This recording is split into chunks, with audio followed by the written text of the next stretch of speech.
الخیر کلہ بیدیک والشر لیس الیک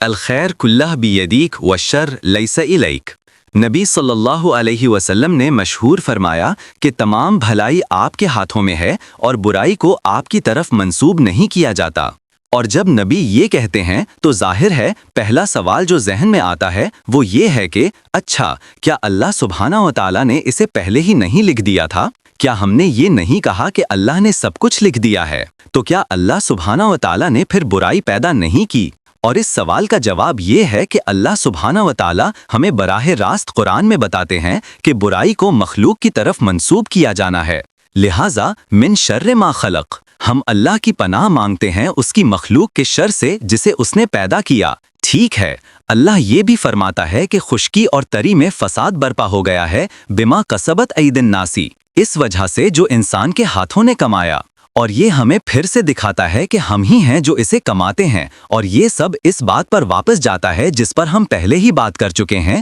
کہ آپ جانتے ہیں اللہ سبحانہ و تعالیٰ کے لیے کوئی ماضی، حال اور مستقبل نہیں ہے۔ آخر کار یہ برائی ہمارے اپنے انتخاب، چوائسز اور ہمارے اعمال کی وجہ سے ہو رہی ہے، اور یہ کہنا کہ آپ جانتے ہیں یہ اس لیے ہے کہ اللہ سبحانہ و تعالیٰ نے اسے پیدا کیا ہے اس لیے ہم برائی دیکھتے ہیں، یہ خود کو ذمہ داری سے بری کرنا ہے۔ امام ابن القیم نے ایک بہت خوبصورت مثال دی۔ انہوں نے کہا کہ آپ کا یہ کہنا کہ آپ اس برائی کے لیے ذمہ دار نہیں ہے جو آپ نے کی ہے کیونکہ اللہ نے اسے پیدا کیا ہے، یہ زنا کرنے، ایک بچہ پیدا کرنے اور پھر یہ کہنے جیسا ہے کہ پتہ ہے کیا، میں اس بچے کی کفالت نہیں کروں گا کیونکہ اللہ نے اس بچے کو پیدا کیا ہے، لہٰذا آپ اس برائی کو کرنے میں اور اس کے نتیجے میں جو ہوتا ہے اس میں اپنی خود کی ذمہ داری سے خود کو بری کر رہے ہیں۔ اور ظاہر ہے ہمارے دین میں آپ جانتے ہیں لوگوں کا ایک گروہ انتہا پسند تھا جنہوں نے تقدیر کا مکمل انکار کیا اور کہا اللہ نہیں جانتا کہ کل کیا ہوگا اور اسی لیے کچھ چیزیں ہوتی ہیں اور یہی واحد واضح وضاحت ہے۔ لیکن ظاہر ہے ایسا کہہ کر آپ اللہ سبحانہ و تعالیٰ کی قدرت، طاقت کو کم کرتے ہیں، آپ اللہ سبحانہ و تعالیٰ کی قدرت کو کم کرنے کی کوشش کرتے ہیں، اور پھر آپ کے پاس اس کے برعکس الجبریہ تھے، وہ لوگ جو کہتے تھے کہ ہم جو کرتے ہیں وہ کرنے پر مجبور ہیں۔ تو خلاصہ یہ کہ ہم سب ایک ڈرامے کے اداکار ہیں۔ تو موسیٰ علیہ السلام فرعون کے برابر ہیں کیونکہ ان سب نے وہی کیا جو اللہ سبحانہ و تعالیٰ نے انہیں کرنے کے لیے پیدا کیا تھا۔ ہم جو کچھ بھی کرتے ہیں اس پر ہمارا کوئی اختیار نہیں ہے، اور ظاہر ہے یہ بھی بکواس ہے کیونکہ آپ جانتے ہیں ہمیں ہمارے دین میں معاف کر دیا گیا ہے۔ مثال کے طور پر اگر ہم زیادہ سو جاتے ہیں، یہاں تک کہ اگر ہم زیادہ سو جائیں اور ہماری نماز چھوٹ جائے، رسول اللہ صلی اللہ علیہ وسلم فرماتے ہیں اللہ نے میری امت سے خطا یعنی غلطی، نسیان، بھول چوک اور وہ جس پر وہ مجبور کیے گئے معاف کر دیا ہے۔ تو آپ کو ان چیزوں کے لیے سزا نہیں دی جاتی جو آپ مجبوری میں کرتے ہیں، تو پھر اللہ سبحانہ و تعالیٰ آپ جانتے ہیں اسے تمام مخلوق کی بنیاد کیسے بنا سکتا ہے کہ آپ کو سزا دی جائے گی حالانکہ اس دنیا میں ہونے والی برائی پر آپ کا کوئی کنٹرول نہیں تھا۔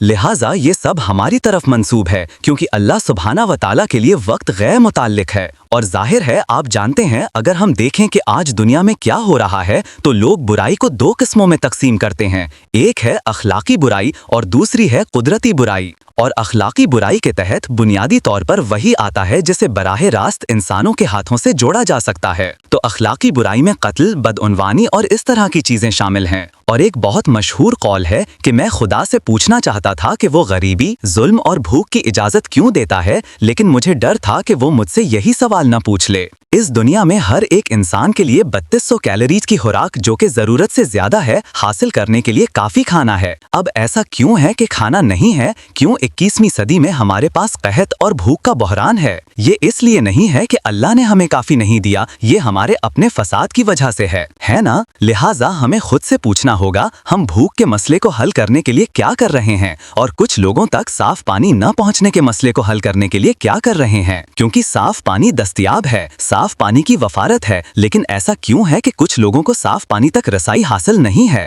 ایسا کیوں ہے کہ ہم ظلم کی اجازت دیتے ہیں اور ناانصافی کے خلاف آواز نہیں اٹھاتے؟ آپ جانتے ہیں کارل مارکس کا مذہب کے خلاف استدلال یہ ہے کہ مذہب عوام کو سست کر دیتا ہے اور انہیں مطمئن بنا دیتا ہے۔ اسلام ہمیں غیر فعال یا مطمئن ہونا نہیں سکھاتا اور بس یہ کہنا نہیں سکھاتا کہ پتہ ہے یہ سب اس لیے ہو رہا ہے کیونکہ اللہ نے یہ لکھ دیا تھا، بلکہ اللہ سبحانہ و تعالی ہمیں ذمہ داری دیتا ہے کہ ہمیں برا لگتا ہے، اور پھر جب چیزیں ہمارے مطابق نہیں ہوتی تب ہمیں یہ اطمینان ہوتا ہے کہ اللہ سبحانہ و تعالی کنٹرول میں ہے اور اس کے ہونے کے پیچھے کوئی بڑی وجہ تھی۔ ایسا نہیں ہے کہ ہم بس بیٹھ جائیں اور کہیں ارے اس کے پیچھے کوئی بڑی وجہ ہے اس لیے ہمیں اس کا مقابلہ کرنے کی کوشش نہیں کرنی چاہیے، کیونکہ دن کے آخر میں برائی نسبتی ہے۔ لہٰذا جب قدرتی برائی کی بات آتی ہے جو زلزلے اور اس طرح کی چیزیں ہیں تو آپ یہ دلیل دے سکتے ہیں کہ یہ بھی انسان کے فساد کی وجہ سے ہے، کیونکہ ہم اپنے ماحول کو تباہ کرتے ہیں، اور ظاہر ہے جب ہم اپنے ماحول کو تباہ کرتے ہیں تو یہ ہمارے خلاف ہو جاتا ہے، اور اگرچہ یہ اللہ سبحانہ و تعالیٰ کی قدر سے ہے، یہ اللہ کے فیصلے سے ہے، پھر بھی اسے ہمارے ہاتھوں سے جوڑا جا سکتا ہے۔ جو ہمیں سمجھنا چاہیے وہ یہ ہے کہ دن کے آخر میں برائی نسبتی ہے اور اللہ سبحانہ و تعالیٰ کا ایک منصوبہ ہے، اور خلاصہ یہ کہ آپ جانتے ہیں اگر آپ قرآن کو دیکھیں جب اللہ مومن کی بات کرتا ہے تو مومن کی بنیاد دن کے آخر میں یہ ہے کہ وہ اللہ پر ایمان لاتا ہے اور وہ آخرت پر ایمان لاتا ہے،